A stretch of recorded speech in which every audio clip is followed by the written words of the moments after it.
I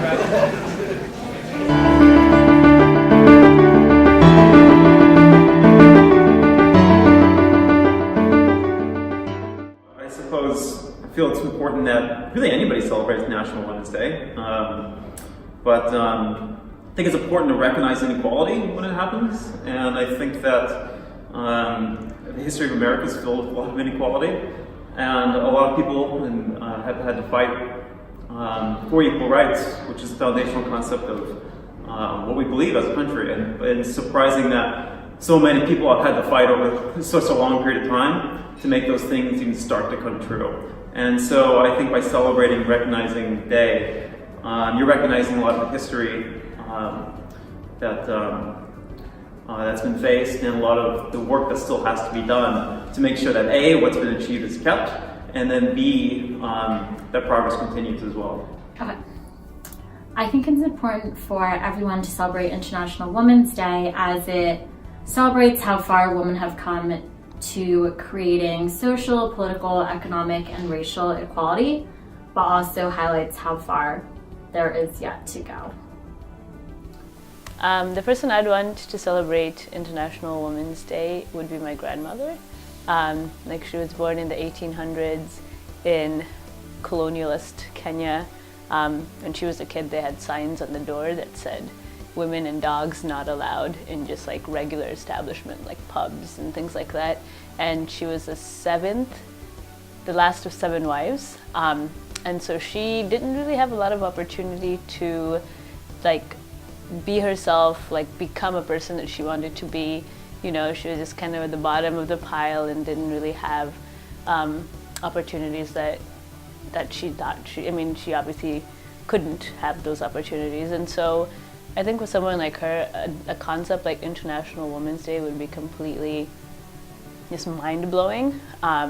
She passed away a couple years ago, but I feel like seeing some of her daughters and nieces and stuff like that grow up and become, maybe move to the United States or move to Australia or South Africa, or even those that stayed in Kenya, just kind of starting their own businesses, go to law school, go to college, become doctors. I think that to her was probably really inspiring, even though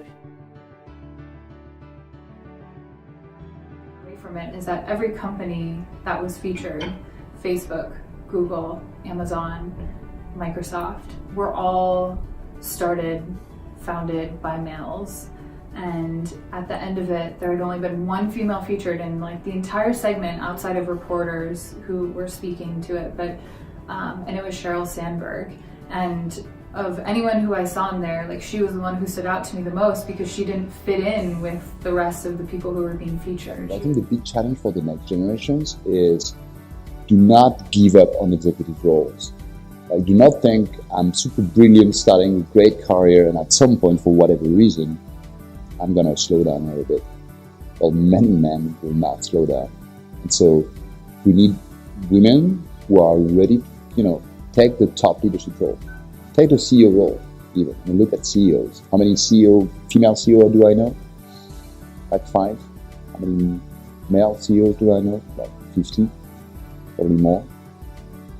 Are men more entrepreneurial? Probably not. So why is that? Right? And how do we change that over time?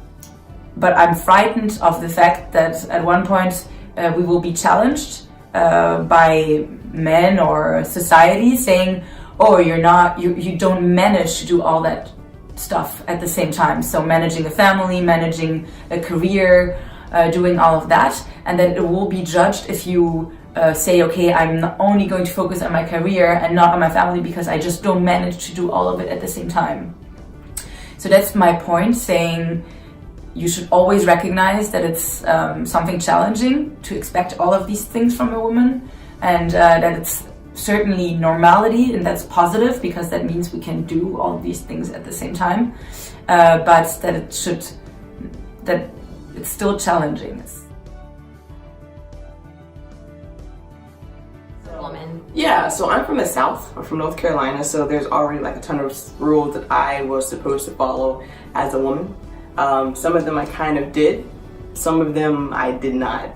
So I think the overall arcing issue is that we all have these things, whether it's from our family of origin or from something else that's imposed upon us that tells us womanhood is supposed to look this way. We have a ton of gender norms and specialties and socializations that are always telling women how to look, how to dress. There's a whole industry of books that tell us exactly how we should be women, and it's not the same for men or people that don't identify as women.